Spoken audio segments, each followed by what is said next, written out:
In 2008, after a 17-year hiatus, Guns N' Roses released Chinese Democracy on November 23rd. Dr. Pepper, having promised a free soda to every American if the album launched that year, ran a 24-hour online coupon offer, but the site crashed, leaving most unable to redeem it. Axl Rose accused the company of exploiting the band's fame and blamed them for the album's poor performance. In 1988, Russian cosmonauts on Soyuz 7 brought a cassette of Pink Floyd's Delicate Sound of Thunder into orbit, making it the first rock album played in space. In 2010, Willie Nelson once arrested for possessing 6 ounces of marijuana on his tour bus while traveling from LA to Texas. He was released on a $2,500 bail. Prosecutor Kit Bramblett recommended a $100 fine instead of jail time due to the small amount and jokingly requested Nelson sing Blue Eyes Crying in the Rain for the court. When Jimi Hendrix first performed in front of Eric Clapton, Jeff Beck, and members of the Beatles and Rolling Stones, comments included Jesus and damn. When Pete Best was sacked from the Beatles, angry fans attending their next gig at the Cavern were heard chanting, "Pete forever, Ringo never, and Pete is best." George Harrison also ended up with a black eye during some scuffles. John Bonham's live drum solo on Moby Dick would get so intense his sticks would break, and he'd continue playing with his hands, occasionally drawing blood. Johnny Cash once had a fight with an ostrich in an exotic animal refuge he kept near his Tennessee home. The incident left Cash with 5 broken ribs and a gaping stomach wound. He ended up taking prescription painkillers that caused a 2-year relapse into his alcohol and amphetamine addiction. I heard that ostrich shot a man in Reno. John Edward Allen, who was hired by Ozzy Osbourne as a personal dwarf in 1981 to 83, and renamed by Ozzy as Ronnie to mock Ronnie James Dio, also acted in movies such as Blade Runner. He was hung on stage every night as part of the show. He died of an overdose at the age of 49. Bon Jovi didn't actually write "You Give Love a Bad Name." It was originally recorded by Bonnie Tyler, but the writer Desmond Child was not satisfied with its success, so it was rewritten for Bon Jovi and became their first #1 hit. Yoko Ono's film Self-Portrait from 1969 consists of a 42-minute shot of her husband John Lennon's semi-erect penis. At the end, a drop of comes out. The film was never reshown after its initial screening. Whatever you do, don't say Beetlejuice 3 times. Marilyn Monroe was once roommate with actress Shelley Winters, and they made a list of men they wanted to sleep with. Winters later said that there was no one under 50 on Monroe's list, and that she never got to ask Monroe before she died how much of her list she had achieved, and on her list was Albert Einstein. Leslie West's first taste of success came as a member of the Vagrants, a blue-eyed soul group from Long Island. The band featured in an American-British teen movie in 1966 called Discotheque Holiday, which shows the Vagrants performing "Oh Those Eyes" with a 21-year-old West stepping forward for a great solo in an otherwise fairly unmemorable song. Tom Petty had a severe cold during the recording of "I Won't Back Down." George Harrison, whose vocals are featured on the recording, bought a ginger root, boiled it, and had Petty put his head in the pot to clear his sinuses. The final version was recorded moments after. George would have made a great mom. Rock and roll pioneer Buddy Holly proposed to his wife Maria 5 hours after their first date, and they were married within 2 months. Maria was pregnant when Holly died in a plane crash 6 months later. She had a miscarriage the day after and didn't attend the funeral. Ozzy Osbourne from Black Sabbath once fell asleep during a driving test, waking up to a note saying, "You have failed." He passed in 2009, age 60, on his 19th attempt. Keith Moon, after having a hotel manager ask him to turn down his cassette of The Who he was using to practice to, proceeded to blow up a toilet with dynamite. He then said to the manager, "That dear boy was noise," turned the cassette player back on and said, "This is The Who." The 1975 film Listomania, about the hysteria surrounding 19th century composer Franz Liszt, featured The Who's Roger Daltrey as Liszt and as the god Thor, and Ringo Starr as the Pope. More proof that the 1970s were just one long acid trip. The Koopalings from the Super Mario universe were named after rock stars. Iggy after Iggy Pop, Larry after Larry Mullen, Wendy after Wendell O. Williams, Roy after Roy Orbison, and Lemmy after Lemmy Kilmister. There's also Ludwig named after Ludwig van Beethoven, who was a rock star of his time too. Morrissey, a vegetarian, ordered all bags to be checked for meat on one of his concerts in 2011. In 1985, while promoting the album Meat is Murder, he walked off stage after a sausage was thrown at his direction. Rainbow was formed by former Deep Purple guitarist Ritchie Blackmore and vocalist Ronnie James Dio from Elf. Ronnie would eventually leave the band to join Black Sabbath, only to go solo after a couple of years and be replaced by Ian Gillan, former vocalist of Deep Purple. The 80s song And She Was by Talking Heads was written about a girl on acid outside of a Yoo-Hoo chocolate drink factory. The song Midnight Special, first recorded by Lead Belly, is about a steam locomotive that used to pass the Louisiana State Prison and its light would shine into the cells. Prisoners developed a superstition that having the light shine on you would bring fortune and freedom. Status Quo's version of Rockin' All Over the World, released in 1977, was actually written by John Fogerty, formerly of Creedence Clearwater Revival, released on his second solo album in 1975. Greg Lake of Emerson, Lake and Palmer and King Crimson wrote his first song, Lucky Man, at the age of 12. 12 years later, in 1970, it charted in multiple countries and is still in heavy rotation on classic rock stations today. Neil Young was once sued by his record label for $3.3 million for recording an album that was musically uncharacteristic of his previous recordings. To be fair, it was a terrible album, and I wanted to sue him after listening to it too. At the height of Van Halen's success with Diamond David Lee Roth, Roth had his penis insured with Lloyd's of London for $1 million.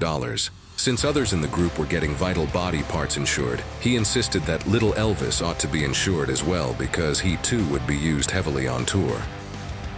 Paul McCartney is the only artist ever to reach the top of the UK charts as a solo artist and as part of a duo, trio, quartet, quintet, and a musical ensemble. The Beatles' song You Know My Name, Look Up the Number, on the Let It Be album, features a saxophone part played by Brian Jones of the Rolling Stones. Frank Zappa and his friends were once confronted at his home by a fan brandishing a gun. Frank took him to the pond outside and invented a ceremony where everyone had to throw something in it. The fan threw in his gun. You know what they say, necessity is the mother of invention. Paul McCartney, Phil Collins, and Michael Jackson are the only musicians who have sold over 100 million records both as solo artists and as members of a band. Green Day got its name from the phrase Green Day, which was slang in the Bay Area, where the band originated, for spending a day doing nothing but smoking marijuana. Armstrong once admitted in 2001 that he considered it to be the worst band name in the world. Silverchair's multi-million selling debut album, Frog Stomp, was written when all members of the band were only 15 years old. The Steve Miller Band hit Jet Airliner was not a Steve Miller Band original. The song was first recorded by Paul Pina in 1973. Due to record label disputes, Pina's version of this song was not available to the public until the year 2000. The band from the movie Titanic is a real band called the Gaelic Storm. One of the members of the band once punched Russell Crowe in the face, then wrote a song about it called The Night I Punched Russell Crowe. When Santana played Woodstock in 1969, guitarist and founding member Carlos Santana was tripping so hard during his set that at one point he believed his guitar neck had turned into a snake, and the only way to battle the snake was to play harder, faster, and better. In 1998, Scott Weiland, the vocalist of Stone Temple Pilots and Velvet Revolver, was busted in Manhattan buying heroin dressed like a pimp. Longtime AC/DC drummer Phil Rudd was once convicted of possessing 25 grams of marijuana, but was later let go simply because if he were convicted, he wouldn't be able to tour with the band. In Damian Marley's song, Welcome to Jamrock, the line, out in the street they call it murder. They don't say murder, but murther, which denotes the trance-like state you reach when smoking weed and listening to reggae. The line itself is actually a sample from Inni Kamoze's World of Music. Two of Kurt Cobain's closest friends, Mark Lanegan and Dylan Carlson, credit Courtney Love with saving their lives in the years after his death. She felt he would want them to be saved and decided to support them both morally and financially so they can go to rehab and turn their lives around.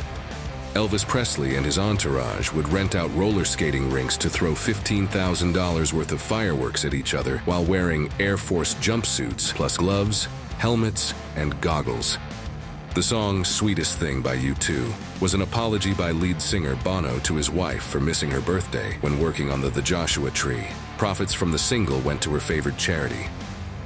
Tina Turner's real name was Anna Mae Bullock. Ike Turner not only invented the name Tina Turner as her stage name, but he even had it trademarked, so that in case she left, another singer could perform under the same name.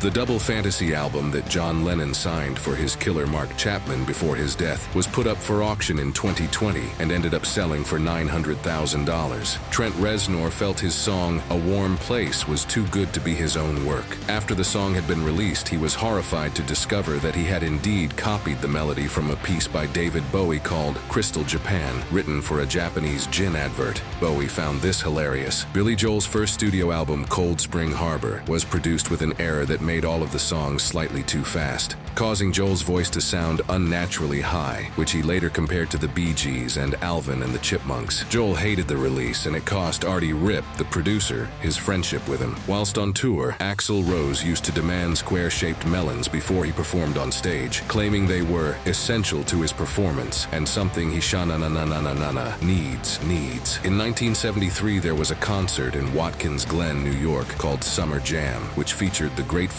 Dead and the Allman Brothers Band. There was a single fatality by a skydiver who accidentally blew himself up with a stick of dynamite. Otis Redding, the singer behind Sitting on the Dock of the Bay, got his big break when he was hired as a driver to take a friend to a recording studio for $10. After his friend was done, Otis asked to do a recording of his own, and his record ended up becoming a big hit. Lemmy from Motorhead once appeared in an adult film starring John Wayne Bobbitt, whose penis was amputated by his wife, but surgically reattached. Ron Jeremy said Lemmy contributed the song Under the Knife to the film's soundtrack. The opening guitar riff in Chuck Berry's iconic Johnny B. Good was copied from Ain't That Just Like a Woman, a song recorded 12 years earlier in 1946 by Louis Jordan. Morrissey once canceled a show because his management felt that the amount of security guards was insufficient, even though it was double what they had hired for a recent Slayer concert. Cary Grant's girlfriend once convinced him to see Alice Cooper in concert. On the ride home, when she asked him what he thought of it, he said, "Remember I told you about the time I took LSD in my doctor's office and shat all over his rug and floor? Well, now I know how that poor doctor felt." Ray Burton, the father of Cliff Burton, donated the royalties he received from his son's work in Metallica to a music scholarship program at Cliff's old high school. David Box, a near-identical Buddy Holly sound-alike, joined the Crickets as lead vocalist after Holly's death. He died in a plane crash 4 years later.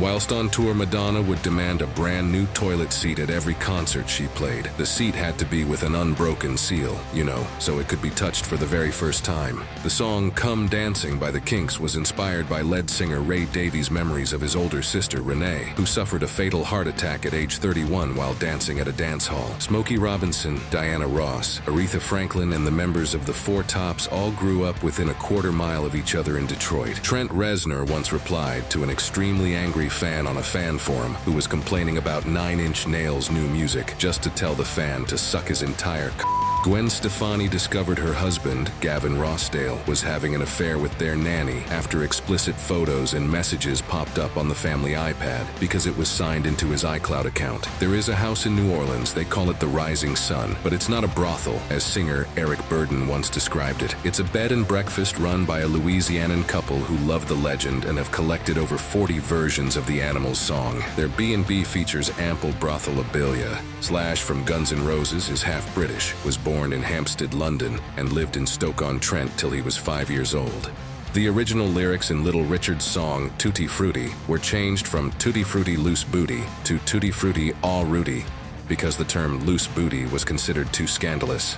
Greg Allman shot himself in the foot on the night of his 18th birthday to avoid the draft at a foot shooting party organized by his brother Dwayne. Stevie Ray Vaughan used 7 grams of cocaine and drank a quart of whiskey per day at the height of his abuse problems. Cotton Eye Joe by Rednecks is based on a classic American folk song with a history dating back to before the American Civil War. The earliest known recordings are from the 1920s, and it's been recorded numerous times since then, including a beautiful version by Nina Simone. Unfortunately, this still doesn't answer the age-old question of where did he come from and where did he go. In 2001, guitarist Slash was diagnosed with cardiomyopathy due to drugs and alcohol abuse. He was given between 6 days and 6 weeks to live. He survived and now has a pacemaker implanted inside him. When shooting the cover for Pink Floyd's Animals, the giant inflatable pig that was used for it broke loose from its moorings. It flew over Heathrow Airport, and pilots spotted it flying 30,000 feet in the air, resulting in canceled flights. It eventually landed at a farm in Kent, scaring some cows. The Doors drummer John Densmore was sued by his bandmates for blocking the sale of their song rights to Cadillac, arguing Jim Morrison would have opposed it. Over 6 years in court, he was accused of being anti-American, a communist, and an Al-Qaeda supporter. Elton John once bought a tram during a 3-day cocaine binge, had it shipped from Australia, and needed 2 Chinook helicopters to deliver it to his house. And here I am feeling guilty about a drunk purchase of a $30 vinyl. Aerosmith's version of Train Kept A-Rollin' has become so well known that Jeff Beck, whose recordings of the song with the Yardbirds inspired the Aerosmith version, has been repeatedly told that he made a good cover of Aerosmith's song. Before settling on Audio Slave, former Rage Against the Machine members and Chris Cornell considered calling their new band Black Hip. In 1975, after being offered 120 pounds, Joe Strummer married Pamela Moolman, a South African citizen, so she could obtain British citizenship. He would later buy his signature Fender Telecaster with the money. Robert Plant once donated $10,000 to KBOO, a non-profit community radio station in Portland, Oregon, to never play Stairway to Heaven ever again.